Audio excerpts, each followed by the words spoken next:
The sun beat down relentlessly upon the city, casting shafts of gold between the dining tables that lined Ravenstone Avenue, an exclusive strip on which only the well-to-do ever sat down to dine. Luxury cars purred softly across the cobblestone street. Waiters in crisp white shirts moved with fluid grace between the tables, and the warm afternoon breeze carried with it the comforting smell of basil and freshly baked bread. He sat at one of those polished outdoor tables. Alistair Munro, billionaire, business legend, and a man who had long since become convinced that life held no further surprises for him. His world was all about precision and control, but everything he thought he understood changed in a single unexpected moment. A small, ragged girl suddenly sprinted toward him, fear in her eyes and dirt smeared on her cheeks. Her hair tangled as though she had slept on concrete for far too many nights. She stumbled to a stop beside his table, lifted a shaking hand toward his plate, and with the last bit of strength she had, she shouted, "Don't eat that." Before continuing the story, if you believe in kindness, compassion, and second chances, be sure to like, comment, and share real kindness stories and subscribe to the channel. And let us know where in the world you are viewing this from, because your location may appear in an upcoming story. The whole restaurant was frozen for a heartbeat. People dining stared in utter shock. Forks stopped midway to the mouth. This haven of prosperity and manners had been invaded by a child in tatters, barefoot, and worn out. Alistair looked at her with cold suspicion. He wasn't sure whether she was begging, confused, or simply causing chaos. She wore little more than rags of burlap. Her feet were raw and scraped, her tiny frame shaking from hunger and pure exhaustion. She looked no older than 9, but it was her eyes, so full of terror, urgency, and pleading, that even made Alistair hesitate. This wasn't mischief. This was desperation. Her name was Talia, though she hadn't yet spoken it. For 3 weeks now, she had been surviving in ways no child ever should, scrounging through garbage bins, ducking furious shopkeepers, and hiding from the dangerous men that prowl abandoned warehouses at night. Her mother missing for 2 days, and nothing but a small, stale, breadcrumb-filled cloth pouch. Talia was alone in the world. And just moments before, while she was scrounging for garbage behind the restaurant, she witnessed a terrible thing. Through a cracked doorway, she watched a man slip out of the kitchen, nervous and quick, glancing over his shoulder.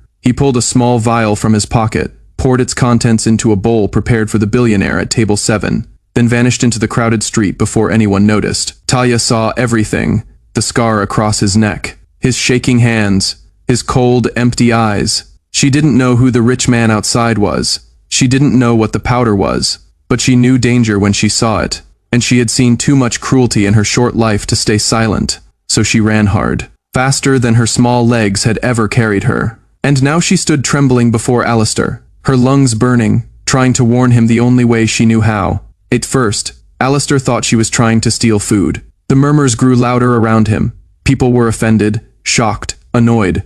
A security guard started marching toward them, ready to drag her away. But just as he reached for her, Alistair noticed something. Talia wasn't reaching for the food. She was pulling him away from it. No greed, no trickery, only fear. And in that split-second instant, Alistair hesitated, a hesitation that saved his life. An arrogant lift of the bowl to his nostrils was the head waiter's attempt to regain the upper hand. In a second, he was undermined. His eyes watered. His hands shook. He whispered urgently to a nearby server who bolted inside. Moments later, the manager emerged, ashen and drenched in sweat. Then the chef himself arrived, shouting for everyone to stay back. The bowl was whisked away like a deadly device. Alistair's pulse thundered in his ears as the chef returned, his body shaking. He explained that the dish had been deliberately contaminated with an additive that was toxic enough to cause serious injury or death if ingested. And the only reason Alistair was still alive was because that terrified little girl had run toward him instead of running away. The billionaire's mind reeled. Threats from competitors were not something new to him. He had survived sabotage, lawsuits, even takeover bids. But this was different. Cold danger had been concealed within an innocuous bowl of salad, and he would have eaten it without hesitation, if not for a barefoot child shaking and breathless, screaming for him to stop. Time seemed to slow. For the first time, Alistair really looked at Talia. He saw the bruises on her arms, the dirt on her skin, the hollow hunger in her eyes, and the exhausted hope that someone unknown might finally listen. She had risked herself for a man she didn't even know, a billionaire whose life was galaxies away from her own. He asked her gently how she knew it, and with trembling words she told him everything. The alley, the man, the vial, the fear. Her mother disappeared 2 nights ago, sleeping on concrete, being chased wherever she went. She didn't cry. Her voice cracked. Yes, but she didn't cry. Life had taught her that tears solved nothing. For the first time in years, Alistair felt a tightness in his throat, a sting behind his eyes. He had built empires, reshaped industries, and commanded boardrooms with an iron will. But in a way, he had forgotten somewhere along the line what it meant to be human. The police came quickly. The staff recognized the intruder as a recently fired worker from the kitchen, who had previously shown a violent history and a dangerous temper. Talia's warning hadn't just saved Alistair. She had uncovered a threat against which countless others could have fallen prey. The officers commended her bravery and asked her a few questions. Gentle questions. But when they asked her where she lived, her reply was so small, so quietly heartbreaking, it hushed the whole street. Nowhere, since Mama didn't come back. The same diners that had, only moments before, glared at her now stared in stunned silence, their annoyance replaced with awe. Alistair rose slowly, removed his coat, and wrapped it around her tiny shoulders. It draped over her like a warm blanket. For the first time since her mother vanished, Talia felt safe. He led her across the street to a quiet cafe, ordered food, real food, warm food, and listened. Really listened. She described everything she remembered about her mother's disappearance. The buildings she searched, the shadows she feared, and the last place she saw her. And then Alistair made a promise, one only a man with extraordinary power and resources could make. She would never face this alone again. The detectives began a search that very afternoon, and in the evening, after the sun had plunged behind the city skyline, they found her mother injured, dehydrated, but alive. She fell inside a storage room that collapsed, banging on the metal door until her voice broke, but nobody could hear her. No one, except the daughter who refused to give up. Upon seeing her mother, Talia flung herself into her arms and burst into tears for the first time in days. Her mother grasped her close, as if she would never let her go again.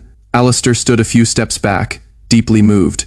He realized then that sometimes the bravest hearts belong to those the world overlooks. That even the most powerful can be saved by someone who has almost nothing. If this story touched your heart, please take a moment to like, comment, share, and subscribe to Real Kindness Stories. Your support allows us to continue sharing true emotional moments that inspire the world. And before we end, tell us in the comments, what would you have done in Alistair's place? Under the fading daylight, with sirens quietening in the distance and relief settling in the air, 2 lives were changed forever. A billionaire who thought he was beyond the law found the most unlikely places for sympathy, and a little girl who almost lost everything regained hope, help, and her mother, all because she dared to shout the 3 words that saved a life: "Don't eat that."